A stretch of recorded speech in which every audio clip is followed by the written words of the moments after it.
Hello and welcome back inside the Park for May for podcast 899. This is Todd. No, Todd, not now! AKA Native Kimmer. You know why I've asked you. You must convince the villagers that I'm harmless. That's exactly what I need you to do. Tonight, for your kind consideration, we're going to cover some news in Formula One because it's not a race weekend, so we're not reviewing anything. It's a race, all right? That comes in 2 weeks' time.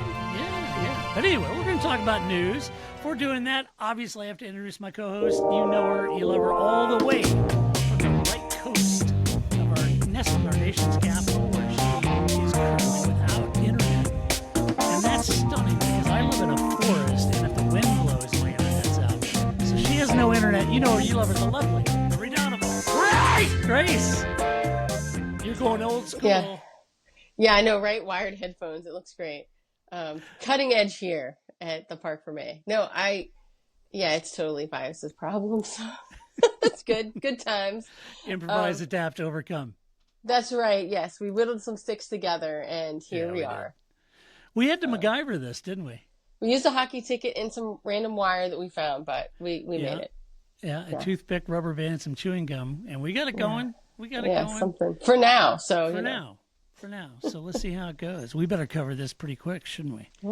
Because you never know. I mean, it's shocking because you and your husband, you know, you've got fiberglass, like the 12 terabyte service to your house where stuff happens. It just shows up at your house before it even happens in reality, such as the speed of your interweb.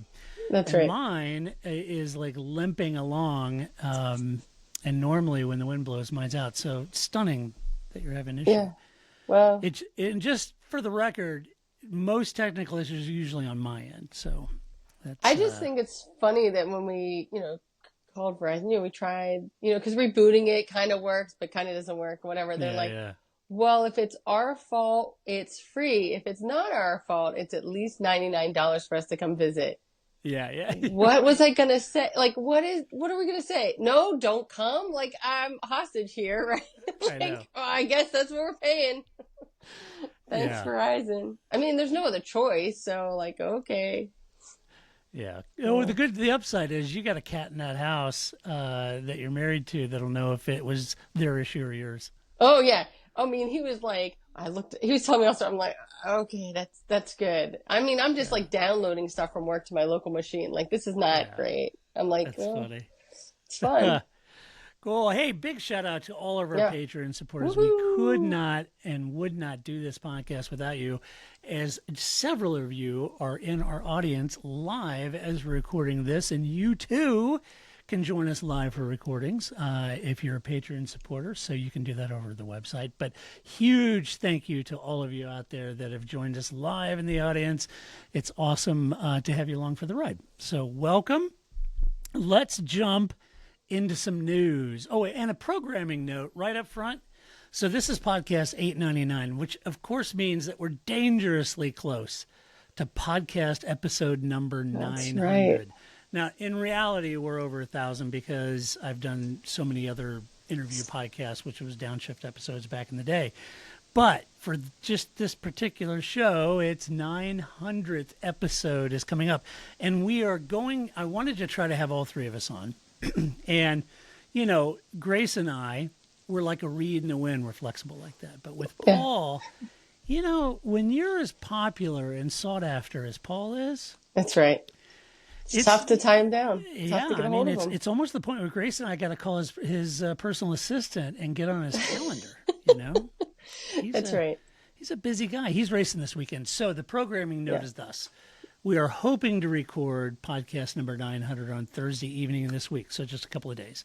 And so we'll get that posted for you early for next week. So it should be a lot of fun. So hopefully it'll work out with Paul because he's racing this weekend, but hopefully he'll get back to the hotel and we can have a podcast number 900, which would be great. Yeah. Or whatever. We'll just make a little cardboard Paul, cardboard cut out of Paul's face. And if Paul ends up having too much fun at a racing event and he gives us the medals, then, we'll solo it. Yeah. You never know. You never know with Paul. He's a charmer, that guy. He is a charmer. He works the crowd. He does. He has to. He's trying to impact the BOP, so he's got to work the room, All right. Let's see.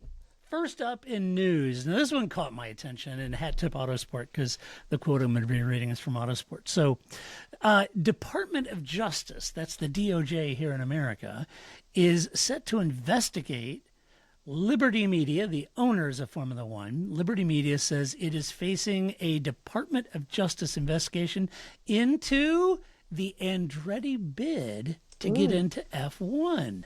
Now, the plot thickens here. The FIA approved Andretti. You guys remember, just a quick recap. You'll remember the FIA and Eddie Everywhere came out, looked at all the applications, and they approved Andretti as an 11th team on the grid. But all of that seems stalled when Formula One management said, well, that's great, FIA, but it's got to pass our criteria. We're going to look into it, and we'll review it. And then everything seemed to stop. And as F1 didn't feel they would be a competitive team in the medium term, and they wouldn't provide any commercial value to the series. Now, this is interesting to me because the history of F1 has very little precedent of demanding such things from a new entry. And to prove that, teams like Haas, Marussia, Lotus, HRT, Force India, Stewart, F1, all these little teams would never have made it into the series if that was a criteria, right? And the difference now is that there is this equilibrium of payout dollars in the form of prize money for the top 10 teams, right? So the top 10 teams, that's how many is currently on the grid, and so everybody gets some money. And it's harmonious, and everybody's happy, and at least everybody gets money. To add 11th team, then this is starting to cut the pie in smaller pieces, and the Formula One teams and everybody wasn't that crazy about it, and certainly Formula One doesn't seem to be. So this is a quote from Greg Maffei, the head dude of F1, Stefano Domenicali's boss. And he says, quote, that's what it says on his door tag. Stefano Domenicali's boss. Head dude. Head dude. Head dude. Yeah, head dude. It's Greg Popcorn Fart Maffei. Right. I like it. Head dude. That is a quote that Greg said, not me. Okay, quote.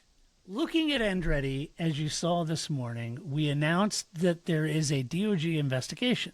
That's what he told the Wall Street Business Analyst. Again, High Tech Autosport.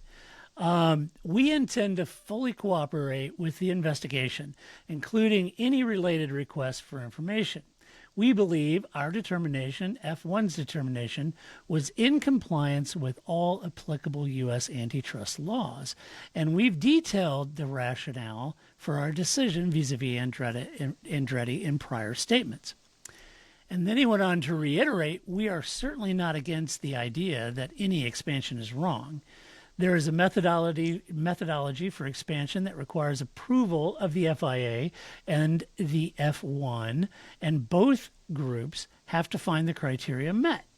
We're certainly open to new entrants making applications and potentially being approved if those requirements are met. End quote. Grace, thoughts? Basically, like, next time you think this is a good idea, Eddie Everywhere, maybe you should ask us first, right? Like, maybe we should have decided on our criteria together and made a united front. I think that, what were the rules before? Whatever Bernie said, right? Like, that was our previous precedence, right? Is like, Bernie said yes, Bernie said no, that's what we did, right? So, of course, now they're trying to set this up. And the thing is that it's, I don't know why they care. Like, I don't know why Liberty Media, I mean, they're going to do what they want to do. And Andretti's not getting in, right? Like, fine. There's like, so now you're getting some legal muscle behind your push to get into the sport. They're going to just find more hoops for you to jump through. They don't want you, man. Take a hint. The seat's taken. They don't want you. Don't you find it interesting, Grace, with F1's desire, nay, appetite for expansion. I mean, we're talking about 23, 24, 25, 26 races, constantly seeking new races to bring in, maximizing the revenue. They had Drive to Survive. Now they've got Brad Pitt's F1 movie. They're it's just called F1. It is just called F1, right? Right. This is like F1. This is like F1's version of Moneyball. Right. So they're trying to strike with irons hot. Totally understand. You want to make as much as you can, right?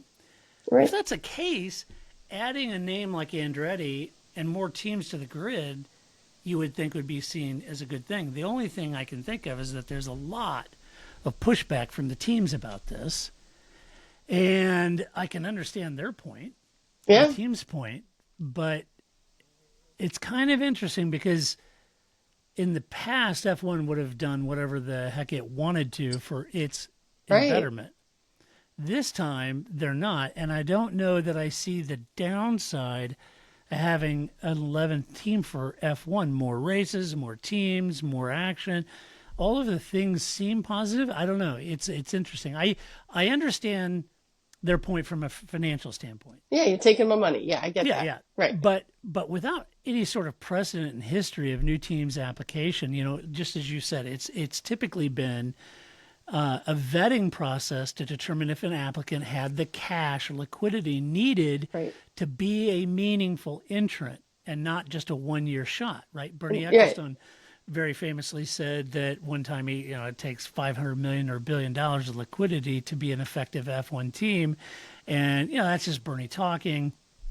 But there's some merit to it. What he was saying is, you can't scrape together, $100 million and think you're going to come in and be a long-going concern, right? And so that was his criteria, and it made sense. But he never talked about, well, you have to increase the revenue and value of F1, which is all new. Yeah, or, okay, I'm really still not going to let go of the fact that I think it's personal.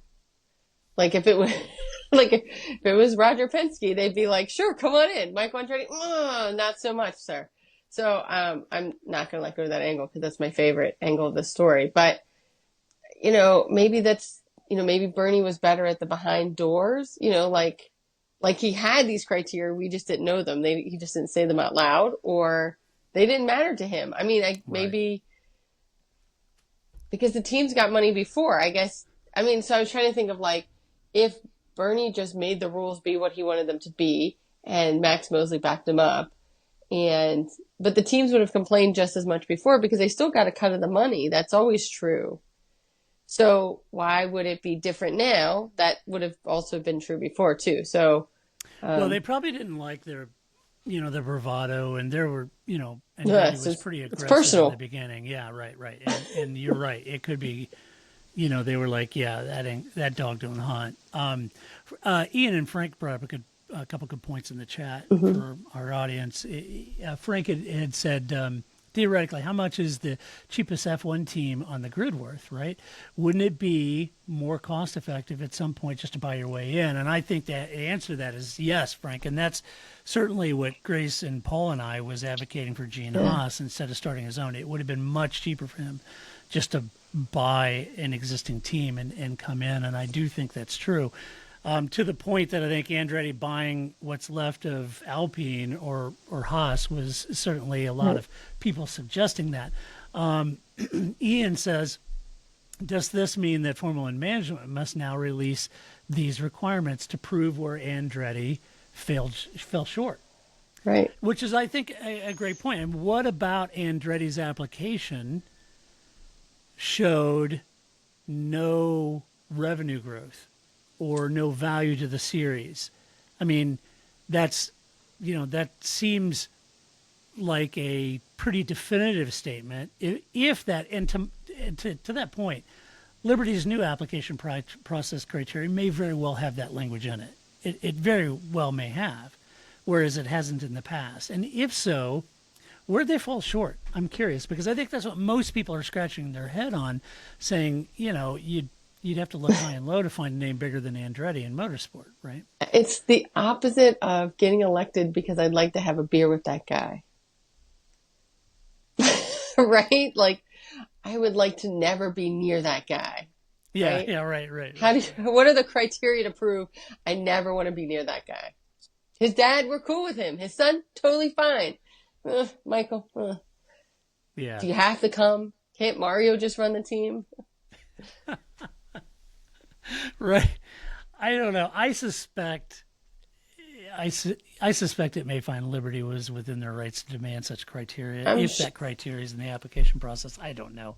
And I can tell you, I don't think F1 was happy with Eddie everywhere at all. No, I think that's to me the biggest problem was that it was like, right, we should all be together and then make a statement going forward. You just wanted to do this thing and you didn't talk to us, and that's a problem. Yeah. I mean, yeah, the F1 FIA relationship, it couldn't be radically the opposite of what it was when Bernie and Max were. Yeah. Exactly. One is just doing the other thing and not talking to the other at all. Right. And even with John Todd, right? Like there was just true. There was some line there that they all kind of like kept in their own space. So yeah, with Jean Todt, I think Formula One, kind of went through that transition and buyout with Liberty. But even then, I think it was, they kind of achieved détente with FIA in that case. Right. But now I don't think many of the teams or F1 has much use for Eddie everywhere at this point. Nope. And that seems to be, he doesn't understand where his role is. Yeah. Well, yeah. He wants to be more like Max, but the problem is that's not where we're at now. Yeah, it's a different era, right? Yep. So, yeah, it'll be interesting to see what happens. I kind of feel like Dave is right in our audience and saying they'll settle or let them buy Alpium before that happens. And I don't know. I think that might be an option. It'd be surprising. Let's say that Andretti said, all right, fine. You don't want our application. Yeah. We're just going to come in. We're going to roll up some cash with Cadillac, and we'll just come in. Rumor has it Renault's not real happy with their team. We'll just come in and buy the team. Right. Would the FIA, or more importantly, would Formula One let them do that? They'd have to let somebody do it. Yeah, but would it be Andretti? That would be interesting.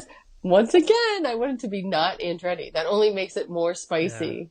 Yeah. Right. So. Watch this space. Interesting story. Interesting indeed. And Zach Brown's got to be careful here because he's buddies with Michael and Mario. Oh, I'm sure. They're IndyCar buddies. Yeah, They've worked together for years. They've known each other for years. And McLaren has always kind of like, we like Andretti. We welcome him. Yeah, Zach's also very good at mediating those lines, right? Yeah. He knows how to. Exactly. He knows how to Yeah, Michael, I got to say this stuff out loud to the cameras, but, we still tight. Yeah. Yeah. He knows what he's doing. So, yeah, interesting. So, anyway, that's the first legal news. Then the other legal news that we have is the Christian Horner misconduct appeal has been dismissed. So, just as a refresher, back at the beginning of the season, Horner faced allegations from a female employee of misconduct. And after an internal investigation using an external attorney, or barrister as the British call it, the incident was dismissed. Now, the employee appealed that, and a new independent outside barrister was brought in for another independent review or investigation of the appeal. And Red Bull announced this past week that too now has been dismissed. And it said this, quote, earlier this year, a complaint was raised against Christian. This is Hat Tip Autosport. Earlier this year, a complaint raised against Christian Horner was investigated. The complaint was dealt with through the company's grievance procedure by the appointment of an independent KC who dismissed the grievance. The complainant exercised the right to appeal, and the appeal was carried out by another independent KC. All stages of the appeal process have now been concluded, with the final outcome of that appeal has not been upheld. The Casey's conclusions have been accepted and adopted by Red Bull. The internal process has concluded. The company respects the privacy of all its employees and will not be making further public comment on this matter at this time. Red Bull is committed to continuing to meet the highest workplace standards, end quote. So, is that over? I'm sorry. I was... Apparently, when I mute my speaker, it muted you as well. That was great. Very useful app. Thank you very much. I really just thought, I would like to slide off on camera and, blow my nose, and then you wouldn't have to listen to me sniffle. But apparently, if I mute everything. That's great. So now you're just going to have to listen to me sniffle for the rest of the show because I can't mute anything. And I lost the whole last half of your sentence, which was somehow about Christian Horner. And I think the answer is the damage is done. Right? Like, these are people's lives. And so I don't want to be flippant about that in any case. But Red Bull has suffered. And I don't know how much of it is due to this or due to the environment this created. Or maybe that already existed in Horner's, misconduct. Although it's never in isolation. So. Right. It's never just one person, right? It's even, probably not a great environment to work in is what I'm getting at here. Yeah. Well, and it's interesting. And Grace, we're all human here. If we want to take a nose break, feel free to pause and take a nose break. Everyone watching and listening is totally fine with that, Grace. It's right, but your comfort. But I can't mute it. That's the problem. Like, well, I won't say anything. We'll just have 5 or 10 seconds of silence. Everybody, talk amongst yourselves. Talk amongst yourselves. All right. Discuss amongst you. Oh my goodness! Yeah. All right, give me a moment. Yeah. All right, folks. She's muted. I think I can still hear her. So, the thing about all this is. Yeah, we still heard you. You did? That's disgusting. I'm so sorry. It's okay. No, it's not. We don't do any editing. That's so gross. Nobody needs to No, that's one thing. No editing. I don't edit all of our flaws out. So, wait, it only mutes you. What good is this button then? It just mutes me. Oh, that's great. Awesome. So you didn't see me, but you heard me. This is great. This is a great podcast. After last week's glory and the glory of my outfit, and this week I'm trying to get over a head cold, and you all just heard me blow my nose. That's wonderful. See, that's the difference between us and all those high-priced podcasts that do all the editing and studio work. It's a good thing. It's a good thing 900 is going to come out, and nobody will remember, right? Right. It'll be fine. Right. This will be... Anthony said soundboard for the intro. You're blowing your nose. It'd be perfect. It's so gross. But the difference is, we're real. Remember, 17 years ago, we said the podcast should be like just a group of friends at a bar having a beer talking about it. I would have nose. That happens. I would have also excused myself and gone to a bathroom, maybe. Depends on how many beers in we were. At some point, I just whatever. Yeah. If we were 3 or 4 beers in, Grace, you just grabbed the napkin and blown your nose at the table, and nobody would have thought anything about it. My sleeve. Right. I'm not very cultured, but it would be those little cocktail napkins too. That's like the worst thing to blow your nose in. You got to open them up and then fold them tactically to get. Yeah, I know. Gross. I've been there. That's not a great place to be. I know. At least in the bathroom, there's like paper towels and more toilet paper, not just the one little napkin they gave you. I've drank red wine from a Dixie cup. I've been there, Grace. Yeah, I'm classy too. I just, which that clearly demonstrated, but it does. Well, like I was saying though, I have no idea what happened at Red Bull, but the entire situation, and Paul and I have talked about this a little bit in race reviews too. The entire situation that would maybe it's just timing. I don't know. I don't know what happened with Christian, with this other employee, with the rumors and all. I've read all the rumors, and Jos Verstappen's involved. I've read all that, but I do think it almost seems like a perfect storm in a way that you have. I mean, I would say that the 4 wheels, and we even pondered this. I think maybe you and I did, and Paul and I certainly did too, when Dietrich Mateschitz passed. And Right. we thought, now what impact is that going to have on the team? Does the people taking over have the kind of passion, love, and desire for Formula One that Dietrich had? I mean, he was a petrolhead. He loved Formula One, right? And, when things like that happen, people get in those positions of power, responsible for the kind of money they're responsible for. They start, wading through some of the stuff. They're not going to be carbon copy of Dietrich or how he managed and the decision matrix that he used. And so we wondered if that would have an impact. And I would say that and then oddly, this employee situation coming right on the heels of that and this power struggle between the Taiwanese 51% ownership and then the Austrian, it just seems like it's all like a perfect storm, and it is all brewed up, and very unfortunate timing. And now you're seeing Adrian Newey leave. You're seeing Jonathan Wheatley leaving. Max is unsettled. There's just Helmut Marko was a bit at odds, and you can just tell things are not firing on all cylinders here, and their performance is dropping, and tough times. And maybe some of Manischewitz was he was a peacemaker, or he was able to smooth over those edges. There's now not that person there to go. I think we've all worked for people. I think I've had supervisors who's like, I know that. Oh, I know Christian Horner. But his heart's in the right place, and we're all just trying to make this team successful, and let's just make it work. And so that smoother isn't there anymore. That peacemaker isn't there to kind of make sure everything works. And then, and then that's doubled with other people don't have the enthusiasm or the appetite for it. Well, it's all going to crumble real fast, because tough personalities only work when everybody's happy and successful. It's much harder when there's one little crack and then it all just falls into the ocean. It is tough. And it's, Miller Time had this to say about the nose blowing incident. Maybe that's what the name of this podcast should be. Blow your nose. Well, I don't know. I love it. I think it's great. Miller Time said this, and to think I could be watching The Bachelorette live instead.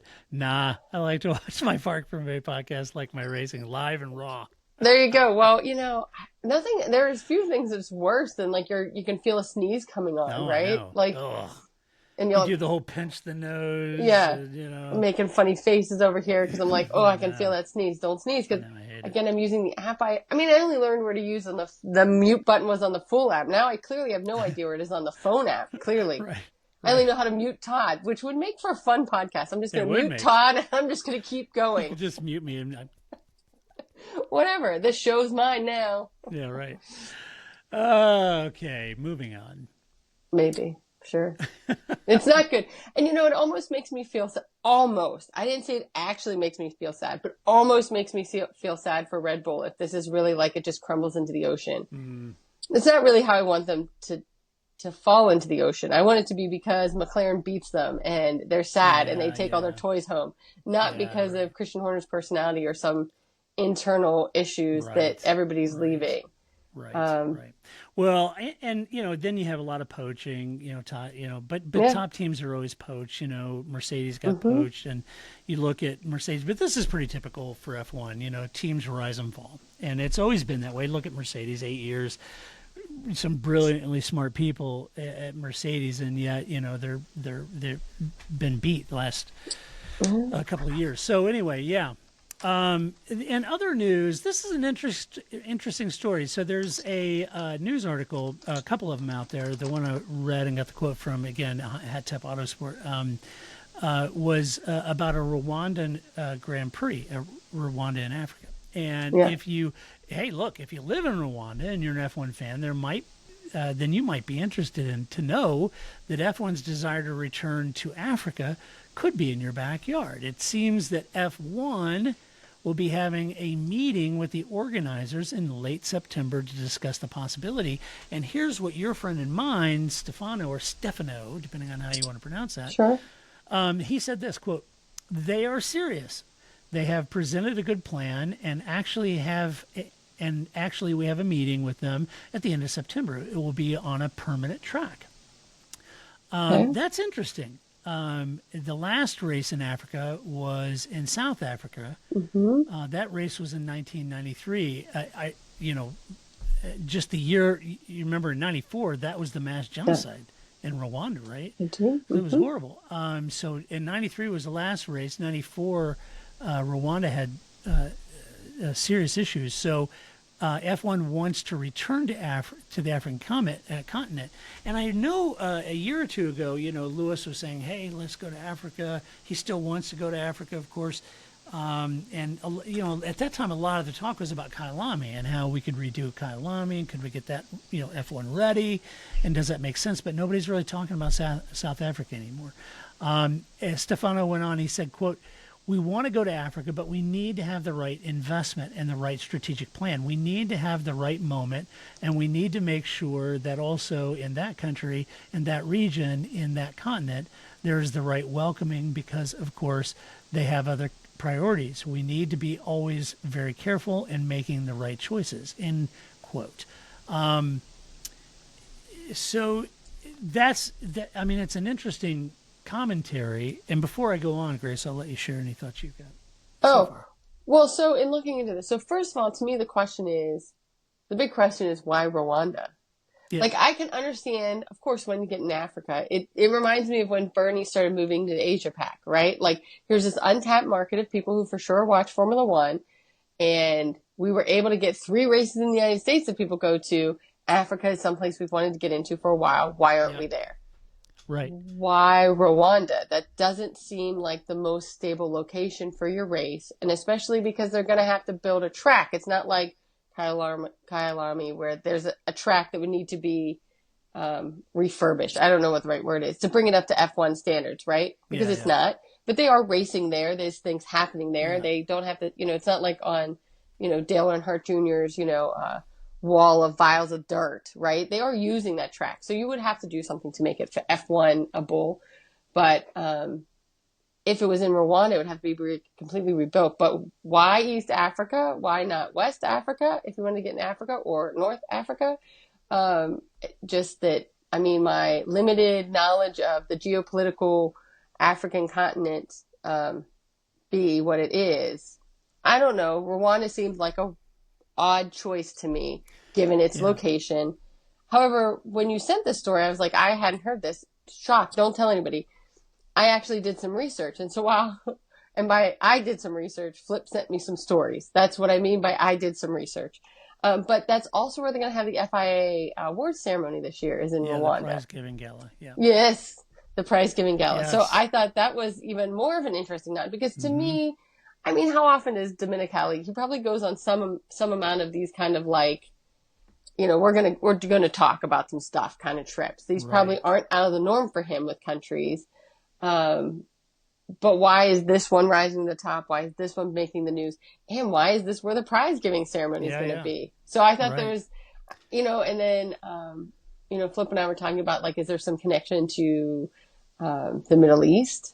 That is why Rwanda? Like, what's the money trail? Because I'm not sure that Rwanda, they would need funds from somewhere else, I'm guessing, in order to build a track. So maybe they have some connections to the UAE, other trading partners. There's something here that it didn't line up in my brain when you said this. And I was like, Rwanda? That doesn't seem to line up to me. I did somewhere. I started kind of looking at a few things, and I thought that's an interesting selection on that. And and Thailand is also said to be another strong player. Dominicali's going there after the Singapore Grand Prix. But to stick on Rwanda, I thought it was interesting. So I got to reading about it, and I know they just had another election. So it's interesting thought is the president, Kagame, just secured his 4th term as president in July, and he had 99% of the vote. And it was interesting that, in fact, the last 4 terms that he's had, he's never had less than 93% of the vote, right?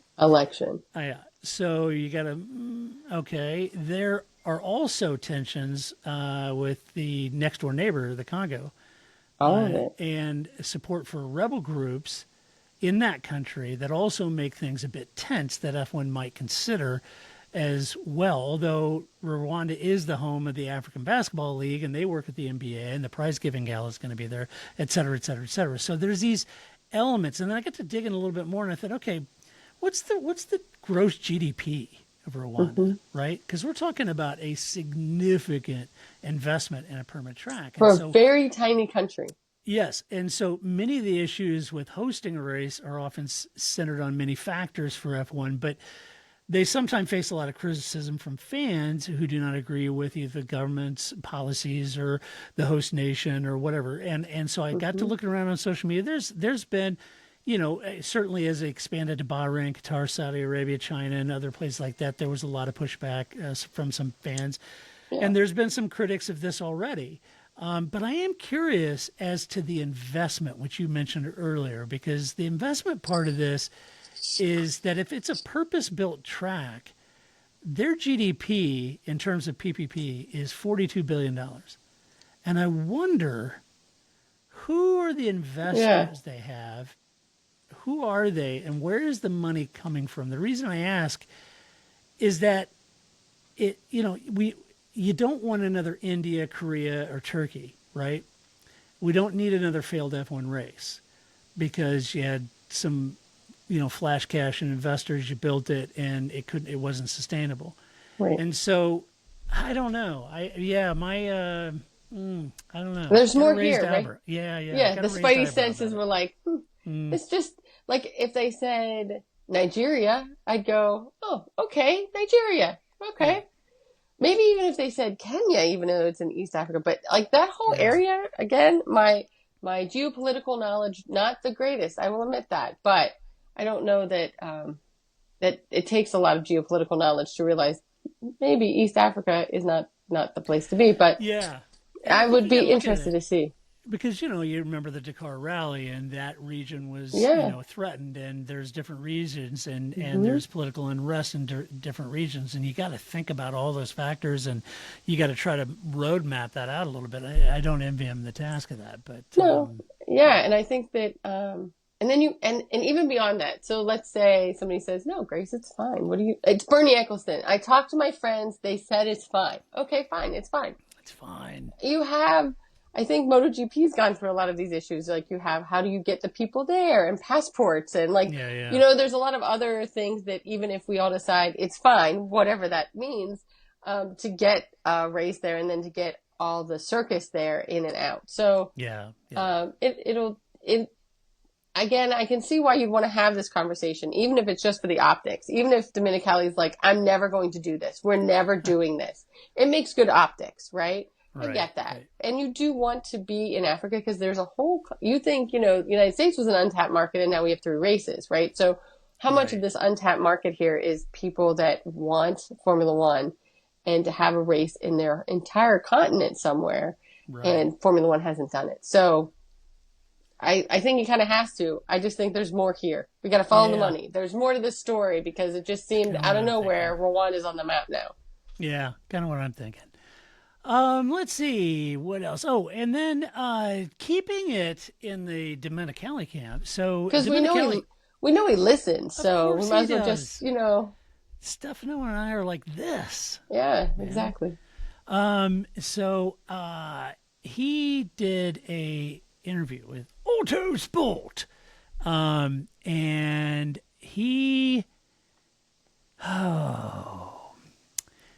was talking about F1 in general, all right, and specifically, all right. But I gleaned a few things out of this that I thought was interesting. So if you like 6 sprint races this year, how about 8 of them? Sure, why not? Because he thinks sprint races are the bomb. And he said there was a lot of old school fans who didn't like it, but now, it's totally reversed. Everybody likes it, and there's only a few people speaking against it. Which surprises me as an ardent listener to this podcast, he would know that that's not the case. I talked to my friends. They said it's fine. We would like more. It's fine. Yeah, right. I'm not a fan. But anyway, now he wants 8 of them. But he thought that it's legitimate to have a conversation about reverse grid order in sprint races. He said, how is that not a terrible idea? I don't understand why. Why having a Haas in the front and a Red Bull and a Mercedes in the back? How is that like? This is a terrible safety idea. Safety, people. Yeah. Real safety, not like Bernie Eccleston safety. I mean, I don't understand why that is. You can do that in a series where you have equal machinery, because then it's really just, the wetware that you have to worry about. But this is not equal machinery. I don't know how I don't know how this is not just outright passed off for safety. I don't know. He said this. He said, quote, I remember when we introduced them, talking about sprint races, we had a lot of criticism from the purist, who we need to always listen to, even to the ones who are not happy with it. But I feel that now the thing has shifted completely the other way around. I think that the change we've introduced this year is the right one for many reasons. With separate qualifying and Parc Fermé, the flow is much better today. I would agree with that. Yeah. I think that we are not in a position to say that we're going to be like MotoGP, for example, with a full race calendar situation of sprints, but there is margin to grow, maybe for 1/3 of the calendar. That could be a possibility. And then, of course, there are certain topics, as always, quite debatable. We can really once again discuss if there is a need to reverse the grid or half of the grid, like what F2 and F3 is doing. So these are always things to keep in mind, to keep the mind alive, if I may say. Yes, you may, Stefano. You're the CEO. Please keep your mind alive, please, sir. Yes. Say more. Do some Sudoku, Sudokus. Something. Do what you got to do, right? Do a dance. I don't care. Keep going. Keep your mind alive, sir. Say more shit. I don't care. We're good. With the intent to keep something always interesting. You see, that's right. Getcha. So I think the thing is having now gone to a MotoGP race where you have a sprint race, and I said this from the beginning when they introduced sprint races, I think for the on-track fan, sprint races are great. It does give you something to do on Saturday, right? Every day ends with something and it's just as practice, right? It is great to have a race on Saturday if you're there. I think in MotoGP, it tends to be more interesting to have 2 races in a weekend than it is at every Formula One track. Because I think that's what makes a difference in Formula One. It does in MotoGP too. Like, some tracks really fit the sprint format. Other tracks, not so much. And so I think that's where you have to be judicious with this idea. Hey, do you have any idea how much one of those MotoGP bikes costs? Like off the top of my head, I don't. Yeah. Is it 200 grand? 300 grand? 100 grand? Both of my kidneys? I'm not sure. I'm sure it's super expensive. I'm not. Oh yeah, that's for sure. I'm guarantee you those bikes are super expensive. Yeah. But nowhere in the same zip code as the expense of an F1 car. Oh, no. I wasn't sure what we were getting at here. Yeah, no, I agree with that. A Formula One car is still probably more expensive. That's for sure. Yeah, I think the Formula One car is infinitely more expensive. And the circus that goes around it is more expensive, right? Because, I'm thinking more sprint races. I mean, you could lose an entire front wing, nose cone, and front suspensions and be more than the cost of a MotoGP bike. Yeah, that's right. I just don't know what the total cost of it. No, if I knew don't the total cost, I should have done my research. For this random thought you had, you should have known ahead of time. I know. It's terrible of me. Right? Like you could see somebody like Williams, right? They were worried about this, right? Yeah, they're worried about this every year, right? Like we only have so many nose cones, Logan. So keep it together, right, Logan. I mean this for both of you, but mostly you, Logan. Keep it together, right? Logan. There's only so many pieces we brought with us to flyaways. There's only so many pieces we have made from the factory. So, Logan. Not good enough, damn it. Not good enough. So I think that would be, and I know that's something that even in MotoGP, the riders were like, we're still just being paid as if it's one race. Yeah. They're not paid for 40 races. They're paid for 20 races, right? And so I'm the one out there taking all the risk, and you're not giving me more compensation for it. So at some point, that's right. There would have to be some renegotiation, I think, before you could do it at too many tracks. But it stops being special. Like there probably is some balance between it being. There you are. You're back. Well, you were back. All right. Now you're back. There we go. Very good. Maybe. Are you back? Am I here? Who knows? Yeah, you're here. Okay. All right. So I think at some point it might stop being special, right? Like, so there's some balance. If you're not going to do it at every track, then maybe it's just something you do at Brazil, or just, something that makes that place special because it really fits there. But I also get that, of course, Domenicali's always going to say, oh, we have 6. What about 8? That's part of his job is to always, what if we did reverse the grids? It's always his job to kind of push it forward, keep it out there. Again, even like talking to Rwanda, he may have no desire at all to have more sprint races. He may think sprint races altogether is a dumb idea, but that can't be his public line, right? He has to always be saying, we're always looking at other things. We're thinking about other ideas. Maybe we'll put sprinklers out there. Just wait and see. Right.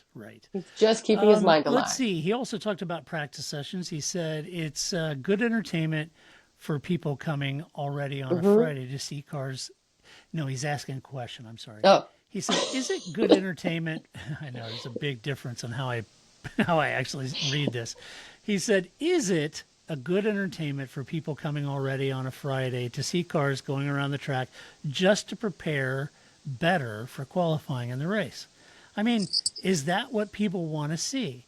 There's a huge investment by teams in simulation tools to do that. So my dream will be every time that you go on track, there is something to fight for. That's the nature of racing. That's the nature of drivers, because they want to be first every time. And that's why we should be aiming for this kind of objective in the future.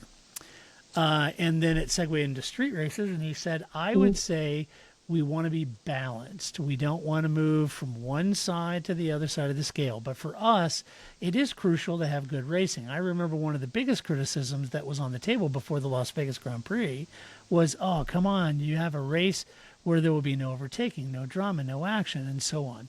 Actually, we proved that the ones that were not waiting to speak until after the event were totally wrong. We had an incredible race. He means people prejudging the race before the race actually happened. But we're not going to talk about Miami, so that's fine. Yeah, right. Let's talk about the race. We're going to talk about the street course that was successful and not the one that's kind of been less successful as far as the racing goes, right? Not a street course technically. It's a race in a parking lot, Grace. You're right. Yeah, totally different. Totally hairs here. No, I like that. I like that as a fourth category. Yeah, the parking lot race. The third, right? Like, so it would be purpose-built track, street course, parking lot. Yes. So, yes. Okay. But yeah, of course, there's always going to be some good, some bad. I think some street courses are not as good as others. Maybe Vegas was a fluke. We've only had it there once. I mean, but, of course, that's where they're going to want it. They're going to continue to push for street races. That's where the money is. That's where the people are. Yeah, I agree. I'd rather go to Spa, but it's a lot harder to get there. Yes. Before you lose total interweb here. Oh, yeah? Let's get through some Alvin's cats, shall we? Okay, sure. Let's do it. What do you got for me? Oh, sure. Also, I was going to just say to Stefano, Fridays, I don't mind. I like Friday. That's when you walk around. That's where you find where the good food is, the nice bathrooms. You talk to people. I like Friday as a little recon. I don't have a problem with Friday not being a race day. It's okay. Yeah, I do too. I like Fridays. It's fine. It's relaxed. Okay. So keep Friday as it is. So let's see. Where was I going to start? Oh, okay. So I have some Olympics, right? They just ended. And so we have some Olympics. I guess I have a leg. I'm trying to tell by your face. Okay. Sure. What is Grace going to say? Nobody knows. This is more fun. So anyway, you may remember back during the pandemic, they had those little race car. I think it was only one race. They used the little RC cars to move the awards to the drivers so that nobody had to make contact. Yeah. Right? And Paul hated them, and I was like, but I think it's fun, right? Like, what a fun idea. Let's just put little RC car. It was janky, I agree, but, give them a few races. They would have really honed the RC car award writing, thing going on there for the podium. I thought it was fun. Then I'm watching the Olympics, and now they have little cars that return the Javelin. Oh, Oh, go ahead. Hold on, you cut out, so I just jumped in there. Whatever. Sorry. Anyway, so during Javelin... Your audio's cutting in and out. Okay. Don't make any moves, Grace. It's the video. Okay. So anyway, at the Olympics, they had cars that were reminding me of those little RC cars they used to return the javelin down the course of the field so that somebody didn't have to walk the javelins from one end of the field to the other. So I just want to give a little shout out to the unsung heroes of the Olympics, which is the little javelin cars that you could see every time they ran a race. You could just see them going back and forth if you didn't watch Javelin, right? Yeah. Little javelin cars. Reminded me of those little RC cars. I loved it. I will also mention. I did also want to mention that another sort of Olympics related story. Flavor Flav. I mean, I know everybody talked about Snoop Dogg, but Flavor Flav was also at the Olympics. He was a big supporter of women's American polo. And I just wanted to share this little known fact that I only recently learned. Will Powers and Flavor Flav are buddies. Flavor Flav comes to IndyCar races and hangs out with Will Powers. So I learned this randomly watching some IndyCar race about a month or so ago, that Will Powers and Flavor Flav are friends. It seems like the most unlikely buddy pairing ever, but apparently they were in a parade together. And Will Powers loved Flavor Flav, and Flavor Flav loves Will Powers. So they're buddies, and he goes to IndyCar races. So I think that it was unexpected. It was an unexpected non sequitur in the middle of an IndyCar race that Flavor Flav, he goes. He's there. You might see him. I had no idea. Me neither. Will Power gets around. I know, right? It was just Flavor Flav did a little rap for him. This is apparently a thing that's been going on. You can see, much like my geopolitical knowledge, my knowledge of IndyCar, not very strong either. But I would watch, for more Flavor Flav Will Power interaction, because it all seemed awkward, even though they were friends. So, because Flavor Flav is very, animated and in your face, and Will Powers is just sort of chill dude. Yeah. Cool. It was a fun time. That's cool. Good to know. Now I'm going to be looking for Flavor Flav. You never know. I don't know. Any car race, you don't know. I don't. And I meant to look at what race it was, but I don't remember. But. Yeah. All right. So I do have some no-shit headlines. I'm going to get through those, and then we'll wrap it up, because poor Grace's internet connection is tenuous at best. Can I say it that way? So, all right. Let me jump into the first one. You guys, you love these kind of headlines because you must keep clicking on them, because remember when headlines used to just say what the actual story was? Yeah, they don't anymore. They're like this. McLaren driver tips Red Bull to axe Sergio Perez with brutal 2-word verdict. Really? After Mexico. I don't know what it is. I'm not going to click on it. I won't do it. I won't give him the satisfaction. Let's see. Next up is Red Bull put on notice as F1 champion makes ominous McLaren Mercedes claim. Yeah. That's it was like was it the Mail headline I saw this? Major city shocked by earthquake. It's like, oh man, I remember when we were on vacation to Major City. That was great. It's a nice place. Major City's a cool place. I love the park at Major City. But this one I thought was interesting at the very bottom. Gunther Steiner has Toto Wolff's plan to replace Lewis Hamilton at Mercedes all figured out. I bet he does. And I bet I could probably read all about it right here. Right here. No, I didn't buy the hardback, guys. I'm not that silly. Did you read it? Not yet. Oh, okay. I just kind of started. I hope I can make it through it. That's kind of where I'm at right now. I hope I can make it through it. I wonder if he has an audiobook. A lot of patience for some of that crap. So we'll see. I would listen to his audiobook. That would be fun. That would be hilarious. Maybe they should have Bonato read it. Maybe I could do a podcast where I have like, a series of podcasts in the off season where I do select readings from Gunther Steiner's book. First of all, we all know Paul would be the funniest to do that because yeah, he would be. Why am I on this show? Why do I put up with you totally people? agree. Why are you making me do this? I know. He would be hilarious. It'd be great. I love it. Yeah, that's pretty funny. And so how many of you out there have purchased this book, Surviving to Drive? Did you see what he did there? Yeah, he did. Very clever. Did you? Yeah. So there you go. So I just want Gunther to know. Gunther. Oh, do you know who the forward is by? Stefano Domenicali. I mean, it's, this Change is the Fridays. Stefano podcast. Yeah. There you go. So it ties I just in. wanted to know, on the back, it's £8.99. I don't know if you can see that. And I paid $11. $11.70. So there you go. You're welcome, Gunther. I hope it's worth my time and money. We'll have a segment in the off season for reread so you don't have to. Yeah, there you go. There you go. That would be good. Yeah. Oh, Miller Time says, I have Steve Matchett's, but not the Steiner. Okay. Yeah, The Steiner. those. You got it right. It's the Steiner. I actually have all of Steve's, and the very first time, so it's Steve. So Steve's a really good friend, and he's just a prince of a guy, and love him to death.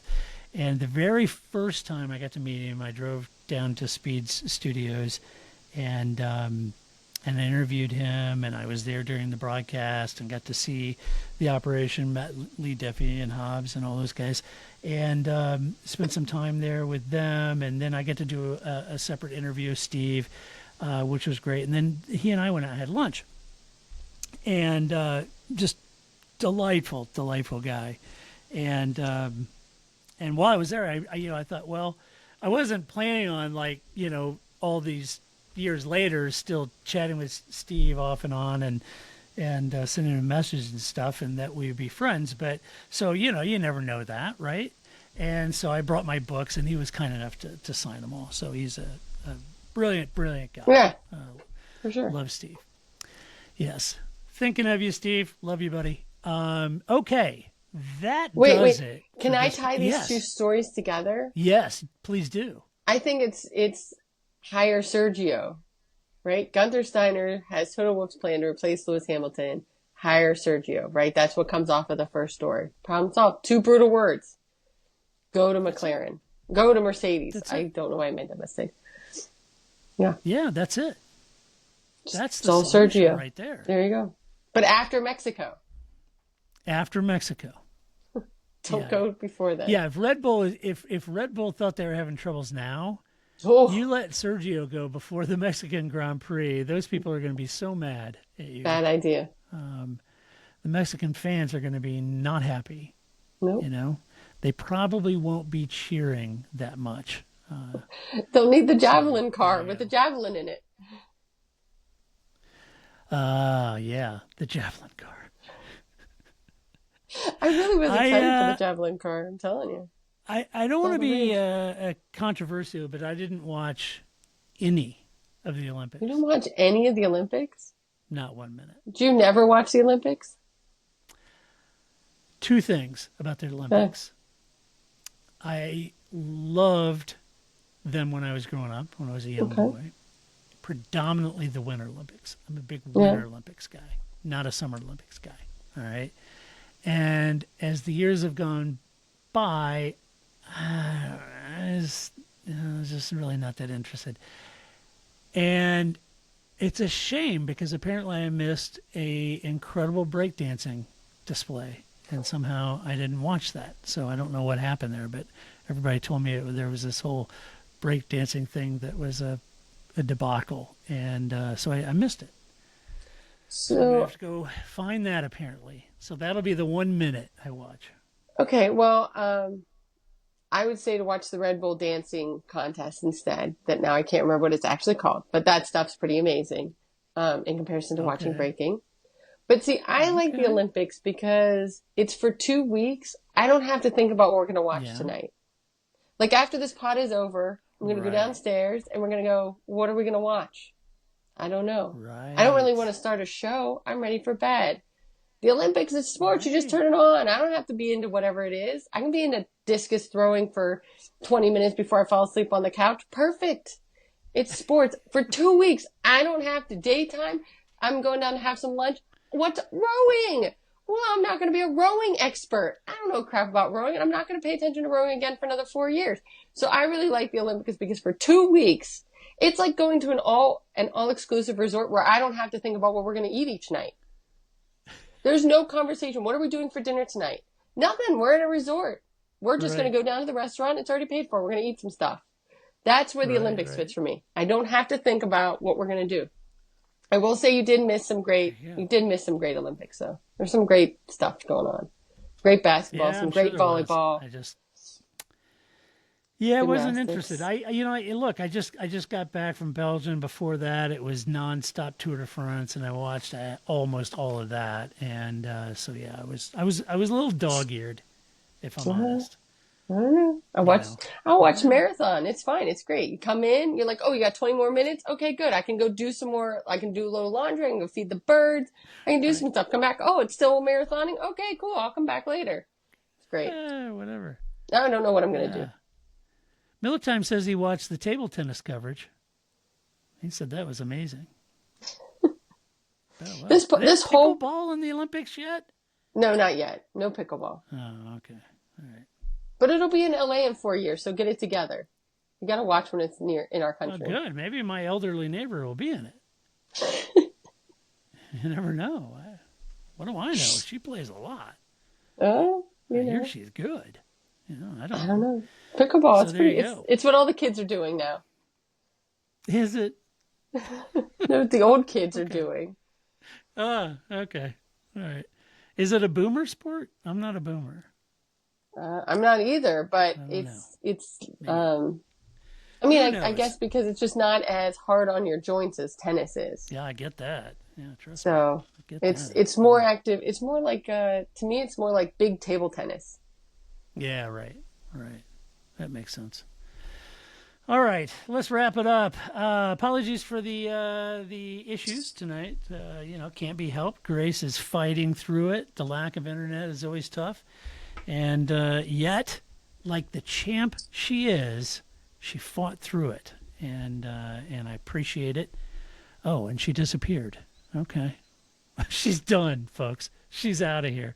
Anyway, all right. Well, that does it for tonight's podcast. Hey, super, super grateful for your support and all of our Patreon supporters. Really appreciate your support. We could not and would not do this podcast without you. And really, really do appreciate it. If you like the podcast, go to your favorite player. Give us a good review. As always, we appreciate that as well. Share it with a friend. And we'll be back hopefully this Thursday with internet. I hope so. Thanks, Ian. Thanks, Dave, Melton, everybody that showed up. Stephen, appreciate everybody in the audience. This Thursday evening around the same time-ish, the link is in the Patreon post, and it's the same link. It doesn't change, so you can always click on that and join us in the audience. It's a great fun to have you guys here and get your comments where we're going. So until next time, which should be just a few days away for podcast number 900, this is Todd, a.k.a. Negative Camera, saying so long. That's it, man. Game over, man. It's game over.